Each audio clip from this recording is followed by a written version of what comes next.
Welcome to the Limelight podcast, where authors, entrepreneurs, and thought leaders step forward to share their ideas, stories, and strategies.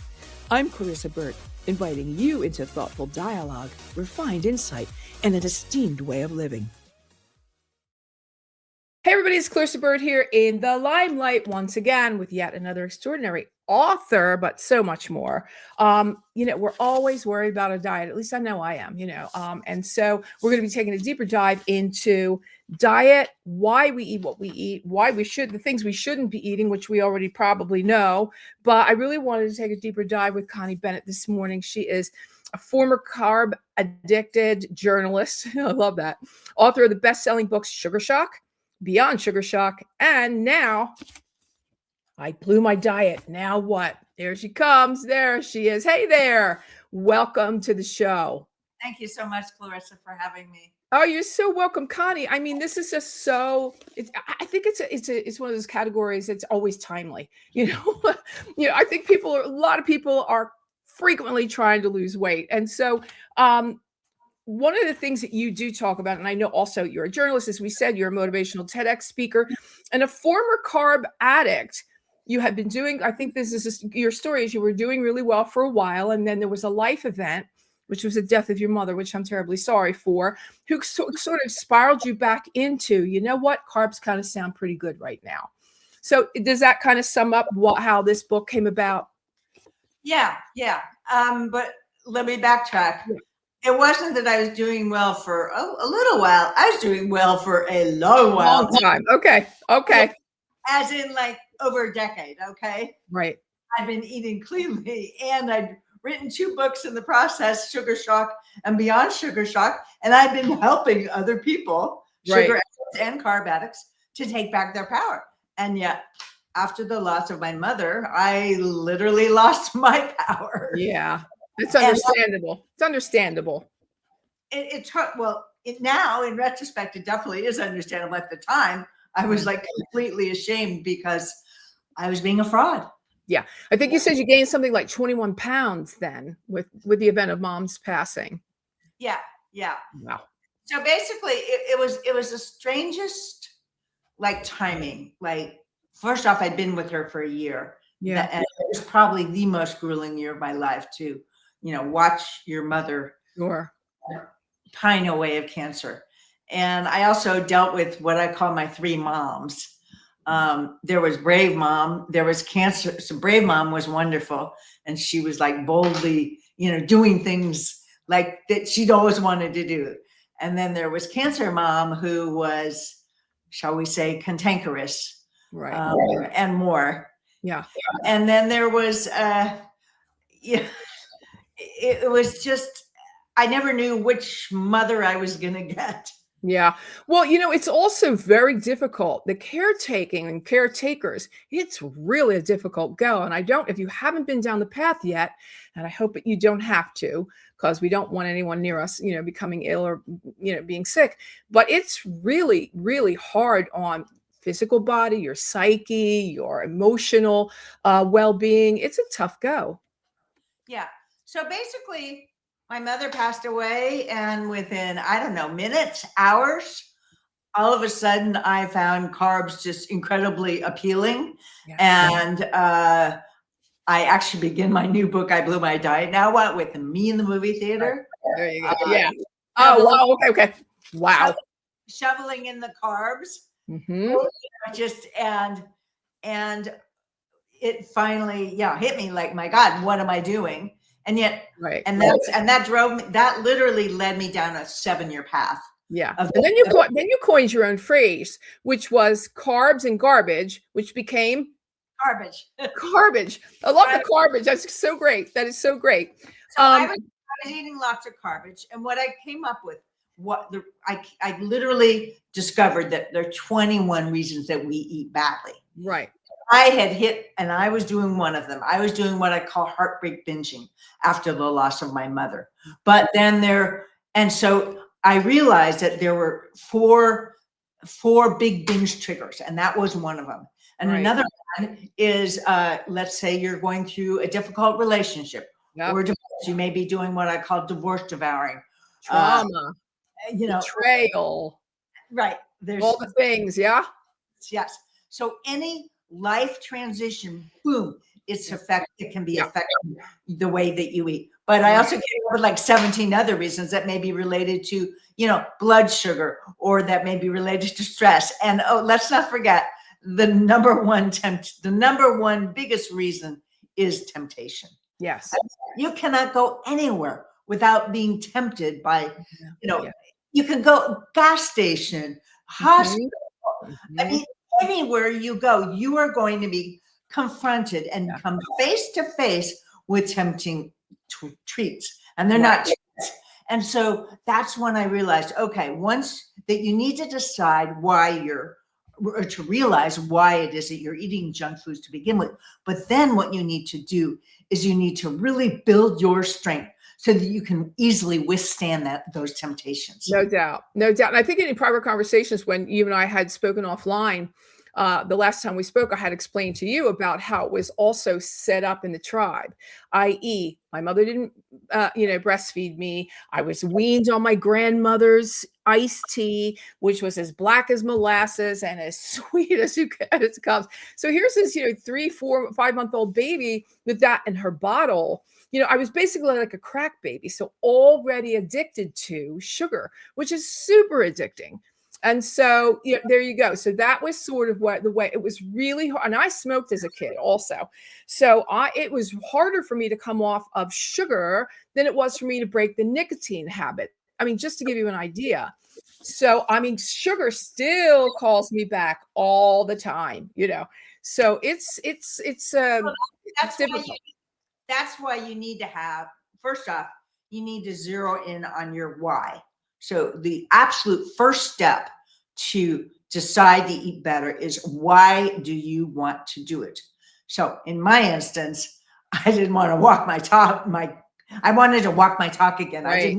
I didn't want to be a fraud, but I was also seized by tons of ailments, mood swings, headaches, fatigue, difficulty concentrating. So my my big reasons, I want to feel better.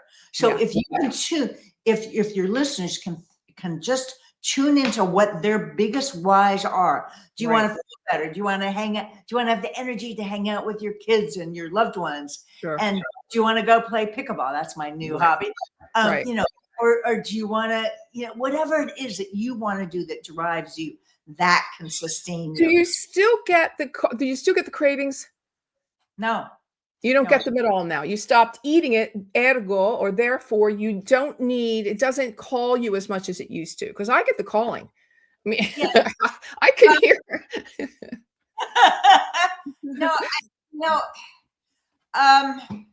Once in a blue moon, if I'm tired, right, and I know for me that is the absolute biggest trigger. Yeah, wow.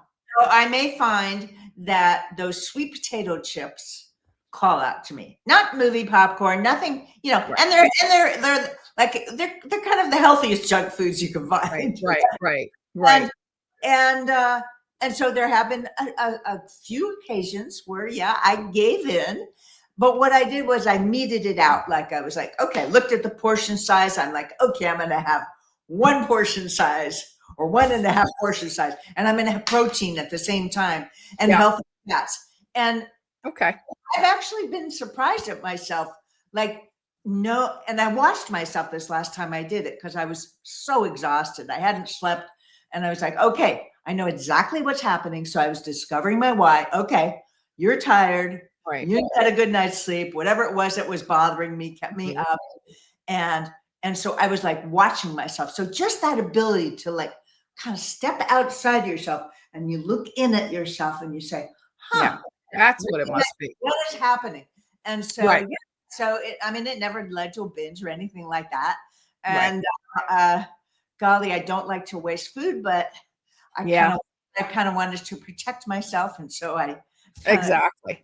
The other thing that I wanted to mention, and I probably should, is that there's some really great recipes in this book. In the back of the book, it's not just, you're not just going to read about the diet, you're going to do the diet, and some really phenomenal recipes are in there. You say that February is now National Bounce Back Month, and I think we're talking about all of the the New Year's resolutions that we made that probably didn't even last a week, quite frankly. I know I never do. What is the National Bounce Back Month, and how did that come about? Well, in January, everybody's like, okay, I'm going to do my New Year's resolutions, and how many people fall flat on their faces. Mm-hmm. And so literally the research shows that by the end of January and the beginning of February, boom, or to mid-February, people are blowing their New Year's resolutions. And I was like, well, let's just create a month, Bounce Back February. And what I mean by this is, hey, you're listening to this anytime in February. Or you know what? It doesn't even need to be February. You just decide, this is the day that I'm going to take charge of my health. You want to eat better to feel better. Sure. So that was sort of the genesis of it. And so, I went and I had it it's officially declared, and it's now officially National Bounce Back Month. You really did? It's official? Oh, that's too much. It's totally official. You can Google National Bounce Back Month. Funny. Oh, that's funny. Oh, the thing is, I really want people to have hope. A lot of your viewers, they may be thinking, oh God, I blew my diet again, or I ate badly, or went to that party, whatever it was. Yeah, and that's a downer. That really brings you down. You feel bad about yourself. And at that, you don't just, wherever you are right now, okay, you got another meal coming up. Right. At your next meal, you can choose to be better. I think what basically happens is people are so, so in the midst of what I call the junk foods jungle, that it's as if their free will is taken away from them. Yeah. It's willpower just kind of goes by the wayside the minute you're out and about amidst all that temptation. How important? Sorry, go ahead. I sure forgot my thought. That's okay. Sorry about that. So how important is water? Because I've heard that, people are kind of overdoing it with water. They could be flushing out all the, the electrolytes and all the good things, enough with the too much water stuff. Is that a fallacy, or is that true? No, I think definitely water is really good, and research shows that most of us don't drink too much water. Right. And actually that is one really, really simple technique. So if you're tempted by junk food, just hold off for, a couple of minutes. Right. Grab 2 glasses of water. Sure. Yeah, exactly. And see what happens. Right. May I share one of my absolute favorite techniques? Yeah. Okay. Yeah. So I want to invite your viewers or listeners to imagine that they are feeling tempted. Okay. Put yourself into that moment of temptation. Trust me, you'll feel better when we're done. Okay, so you're in that moment of temptation, and then what you can do is you literally can. You may appear like you're a snob, but you literally wrap your arms. I'll have to stand up straighter. Yeah. Go higher. Wrap your arms around yourself, or even around yourself here, or you can even pat yourself, and literally you can turn on some music at the same time if you're alone. If not, just do this wherever you are, and you literally can start rocking. Right. And that triggers, it's amazing. It releases all these feel good chemicals. Yeah. I call that my hug, hum, rock relief process. I saw that. You said that on your TED Talk as well. It was the end of your TED Talk. It was great. Yeah, it was really, really great. It basically began because I was tempted by movie popcorn, and I was like, darn it, I'm not going to do this anymore. And so I sat in my car before going into the movie, and I literally was practicing this stuff. Now, I had no idea about any research backing this stuff up. I was just really angry at myself. There's enough already, Connie. You got to quit overeating and get your act together. Right. So I created that. And then afterwards, I did the research. And it's every step of the process, hugging, humming, rocking, all of those can release, dopamine. All the primordials, right? Listen, I remember I still to this day rock. I'll stand there and just rock. I'll be at a store, I'll be in a line, waiting for my turn or whatever. And I rock. I don't know if that's, because I'm on the spectrum at a certain point, or because, when I was a baby, my grandmother and my mother used to rock me, but I still rock by myself. I had the greatest time. Just all by myself. I just invite your listeners, just try it. It's like, it's so soothing. So you talked about when you were doing the research for the book. What was it when you did the research for the book? What was the thing that shocked you the most that you found out? I think what shocked me is that there were so many darn reasons that we were overeating. I mean, I have like a team of researchers helping me. Okay. Wow. Like to come up with all the reasons that people eat. It's like 21 reasons. That's like crazy. Yeah, it is. It is. But it makes sense then, because I was seeking to make sense of why do we have so many people, millions, overeating, overweight, even though we know, and the research shows us, that if you eat too much junk food, too many carbs, too many sweets, it'll pack on pounds. Forget about weight gain. It could lead to cancer, type 2 diabetes, heart disease, Alzheimer's disease. All the things, yep. Number of health ailments. So if we know that it's bad, then why are we doing it? And that's what. Well, obviously, willpower is not working. So, what do you think would work? What is it that you suggest to people? Well, that's why I realized that what people need to do is to be driven not by willpower, but by goal power. So, what exactly do you want to accomplish by eating better? And not just by eating better, but what in your life do you want to accomplish? Look, when you eat junk foods, it dims you. It's like lowers your lights. It like makes you less than you can be. Absolutely. When you eat junk food, you are just way less than you can be. When you eat better, you feel better. Yeah. And when you eat better, you are better. Yes, no doubt. No doubt. And you're happier too. Yeah. So what's your, you have a fast technique, I understand. Is it fast technique that that helps people make better choices? Yeah.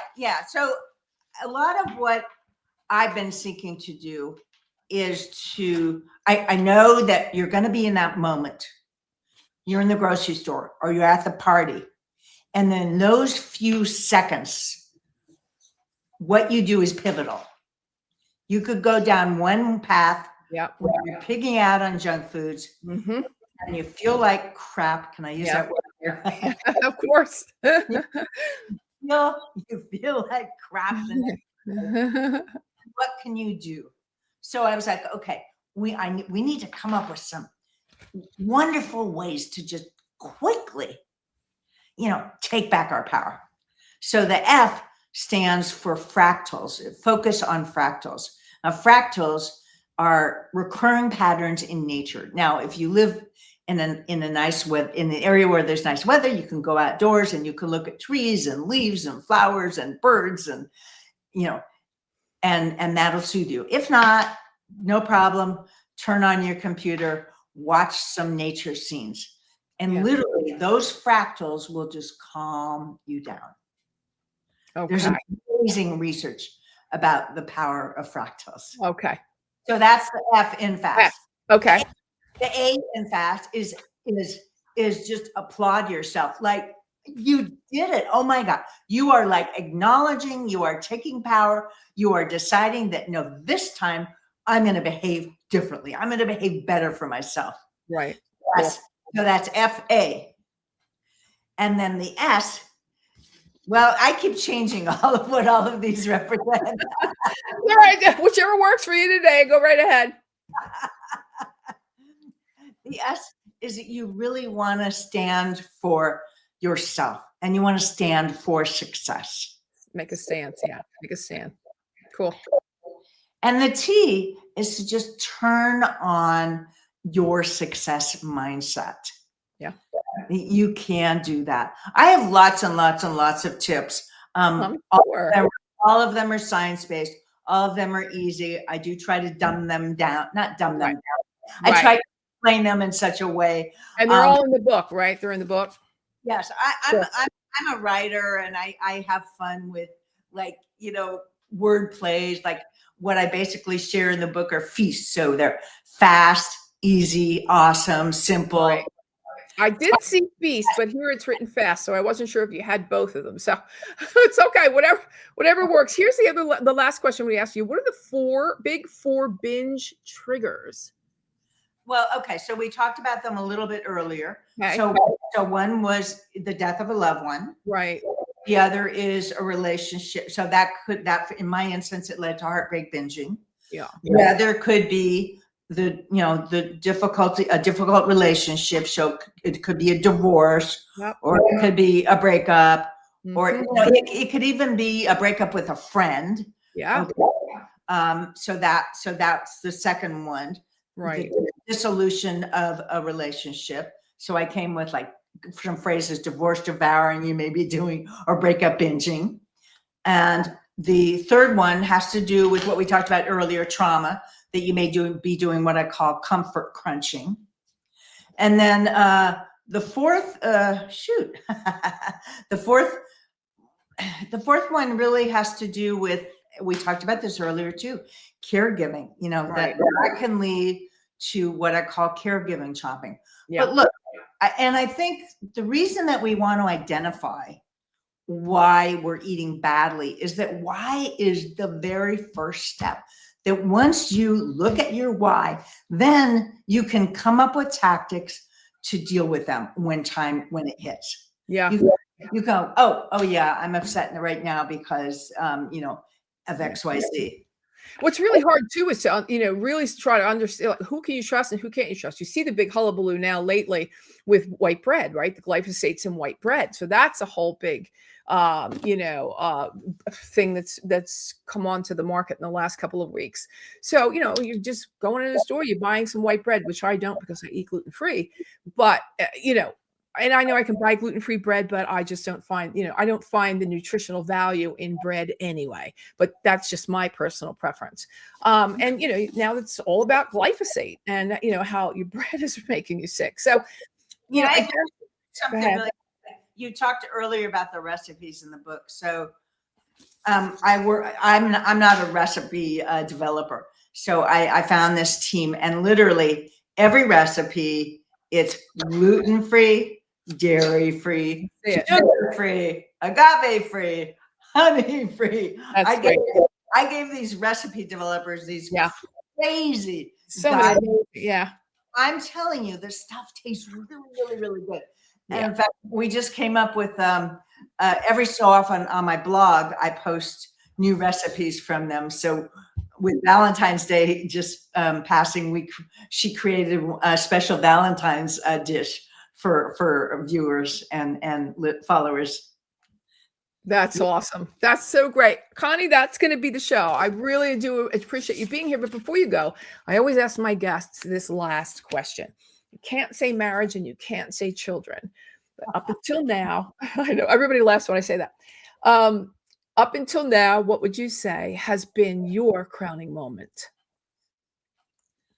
Yeah, I saw you ask people this. And I was like, what should it be?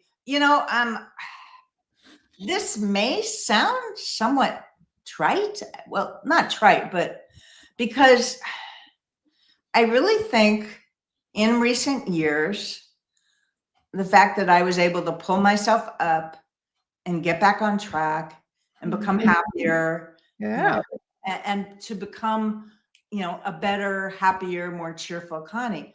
So it really would have to do with picking myself up and getting myself back on track and using that as momentum. Okay, I got to write a book. I got to help other people in the same boat. So my biggest accomplishment of recently would be that I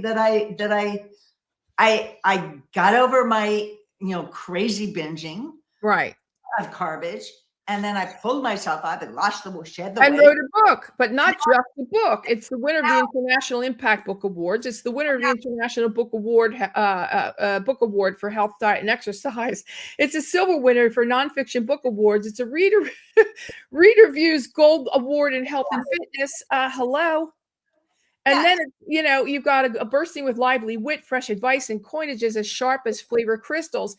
Publishers Weekly's book life. I mean, you didn't just overcome, you bulldozed through. So I guess that's my biggest accomplishment. But here's the thing. I think my accomplishment would be even bigger the more people I can help. Of course. I mean, I want to give people hope these days. Yeah, absolutely. You do not have to give up your power to junk foods at all. You can take back your power, and when you eat better, oh my God, your life is just it's life changing. Changes. Yes. Your life is so much better when you eat better. Connie Bennett, the author of I Blew My Diet. Now what? Thank you so much for being with us today on the show. Thanks for listening to this episode of the In the Limelight podcast, intelligent media for the savvy entrepreneur. You'll find my video interviews on YouTube and clarissaburt.com, and the audio version of the interviews you can get wherever you get your podcasts. Don't forget to connect with me on social, pretty much anywhere, and do stay well until we meet again in the Limelight.